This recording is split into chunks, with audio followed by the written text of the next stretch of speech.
சென்னையில் இசை விழா வெகு சிறப்பாக நடந்து வரும் நிலையில் நமது சிறப்பு செய்தியாளர் வி சந்திரசேகரன் தரும் மேலும் பல சுவையான தகவல்களை இப்போது பார்க்கலாம். சென்னை ராஜா அண்ணாமலை மன்றத்தில் உள்ள தமிழிசை சங்கத்தில் சொர்ணமாலியாவின் நடன நிகழ்ச்சி.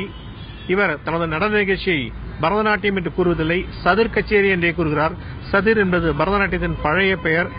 இவரிடம் உள்ள விசேஷம் பாரம்பரிய வர்ணங்களோடு ஜதீஸ்வரங்களோடு புதுமையும் கலக்கிறார். பழைய NSK பாடல்களை எல்லாம் சேர்த்து தன்னுடைய நிகழ்ச்சியில் தருகிறார். இன்றும் தரவு உள்ளார். வாருங்கள் கவனிப்போம்.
நம்மளுடைய பாரம்பரிய கலைகள் அதன் பாரம்பரியம் வழுவாமல் அதே சமயத்தில் மக்களை போய் சேரக்கூடிய ஒரு கருத்தை சொல்ல வேண்டும் என்ற ஒரு ஆசையுடன் சில தேர்ந்தெடுத்த பாடல்கள். ஏன்னா NS கிருஷ்ணன் அவர்களும் TA மதுரம் அவர்களும் எவ்வளவு அருமையான இசைக்கலைஞர்கள் என்று தெரியும்.